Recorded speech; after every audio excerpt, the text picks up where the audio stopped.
Question 1. In what ways does your media product use, develop, or challenge forms and conventions of real media products?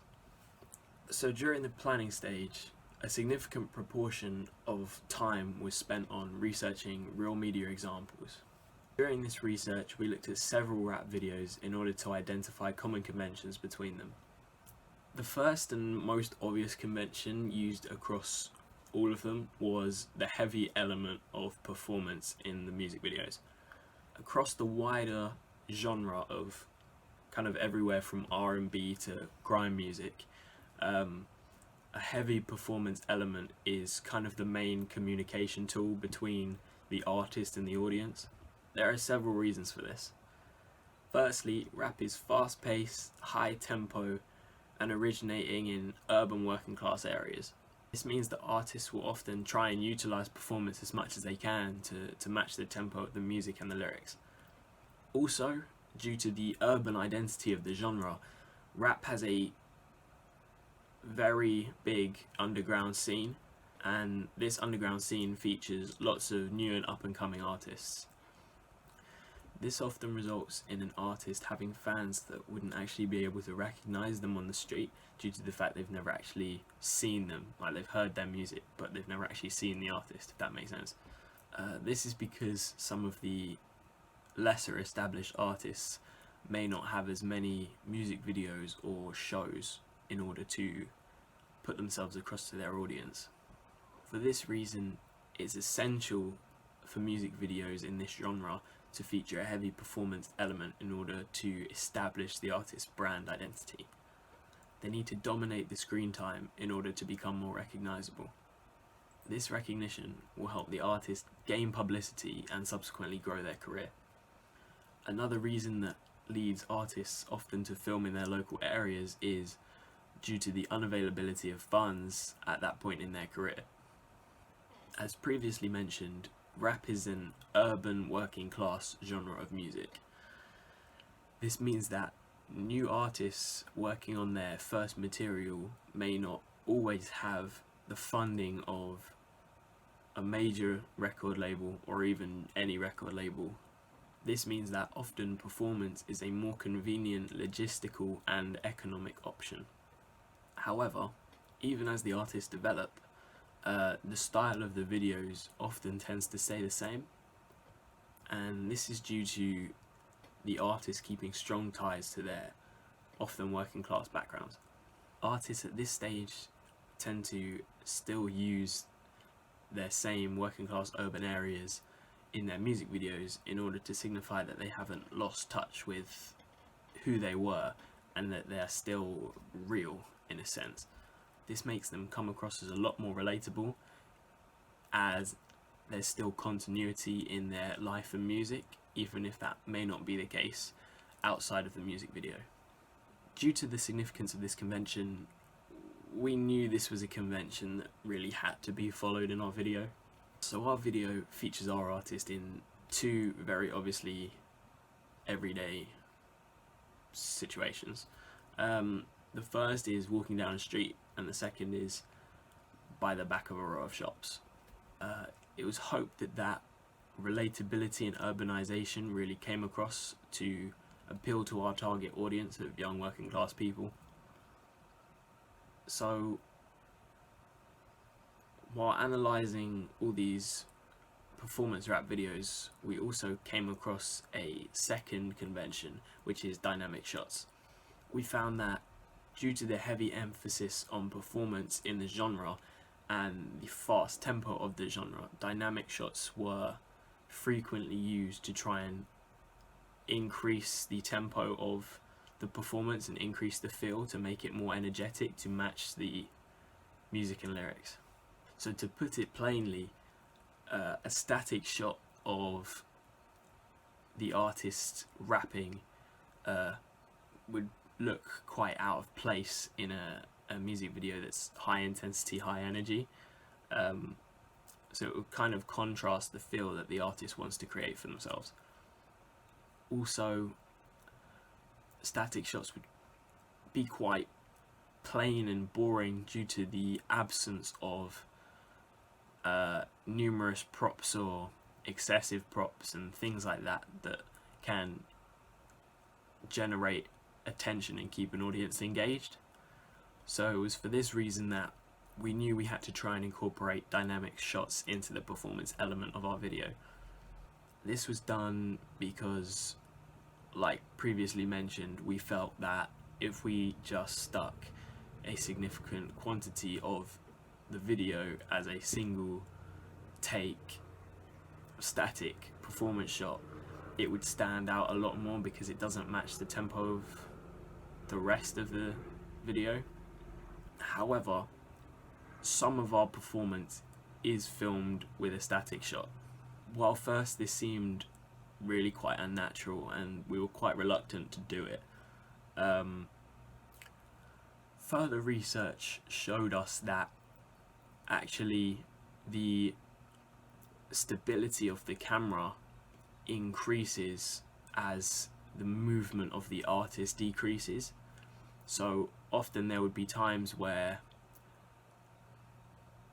when the camera is actually static, the artist would be sitting down or standing still and not moving too much. Because of this conclusion drawn from our real media research, we felt that we could implement this static shot providing that our artist was sitting down and not moving too much, as this shot would kind of mirror the behavior of the artist. Another reason that this actually works quite well is due to the fact that our song is much more relaxed than the typical rap song. It's not as hard and aggressive, which means that it is more suited to including these lower energy static shots of performance. However, as this research began to progress in more depth, we were able to see where the subgenre of conscious rap differed from the wider genre. The most obvious difference between the subgenre and the wider genre was the introduction of a narrative to the video. Sometimes this was splitting time with the performance, and sometimes it was almost completely overhauling the screen time of the performance. This is done in conscious rap because a lot of times the song is about trying to tell a story or trying to highlight a social issue. So due to the nature of the material that the artist has created, it's more fitting to try and introduce a narrative to better explain the lyrics that they've come up with. It's also an easier way to kind of portray this message that the artist is trying to get across, as sometimes this may get lost in the wordplay or the metaphors of the lyrics of the song. It's a lot easier to kind of see this visually if the visuals match the lyrics. So for this reason, we thought that it would be more appropriate to include a narrative segment into our video, as our video focused on a social issue, something that we felt would be more effectively communicated through the use of a narrative. While conducting this research into the subgenre, we noticed that the artist is often dressed more casually and with less expensive designer luxurious clothing. This is done specifically in conscious rap in order to take attention away from the artist, because the attention being taken away from the artist gives more attention to the narrative, which is what they're actually trying to emphasize. However, this relatively everyday appearance makes the artist kind of less prominent in the video, which actually allows for the artist to have more screen time as it's less noticeable. So as we wanted to follow this, we dressed our artist in everyday casual clothing in order to effectively make our artist more relatable to our target audience and not create this unrealistic expectation that young people need to be, wearing expensive materialistic clothing and, you know, possessing materials and expensive things that realistically a lot of young people are never going to be able to afford. This was related positively in our audience feedback, but that will be touched upon in question 3. Despite following a lot of conventions, we also challenged conventions in order to achieve certain effects. An example of this would be the use of the weather tied in with the use of mise-en-scène. In most music videos, even the ones that were narrative focused, we noticed that the events of the video either take place in a single day or in a fairly short time frame. We decided this had to be developed to more accurately portray the story that we were trying to tell. Our narrative follows a sixth form student on a downward spiral as he struggles to cope with the loss of his best friend. While the introduction and conflict was able to be set within a short time span, we felt it would be more realistic to use a much longer time span in order to reflect the protagonist's gradual isolation and growing loneliness. This is because someone feeling a severe sense of isolation and loneliness doesn't just acquire this in a day. You know, this is a long process that happens, yes, with small singular events, but is the combination of a long period of experiencing these. So for this to be accurately shown, we had to widen our filming dates and be opportunistic in order to capture variations in weather, as this would create the appearance of a multi-seasonal narrative timeline.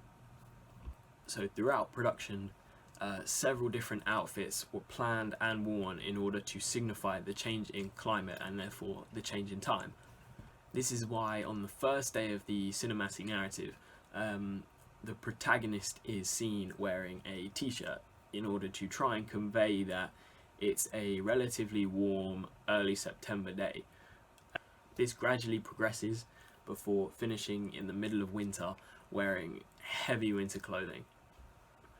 This mise-en-scène was used symbolically, with the gradual layering of the clothing onto the protagonist, representing the protagonist kind of isolating himself and putting layers between himself and the outside world.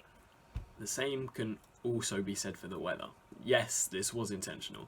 It was intended for pathetic fallacy to be used in order for the weather to represent his negative progression as a character. Simply, as he gets worse, so does the weather. By the end of the video, the weather is cold and harsh, mirroring not only his inner feelings of isolation, but also his outward perception of everyday life. Our audience feedback also expressed how this was done quite successfully, and this will also be touched on in question 3.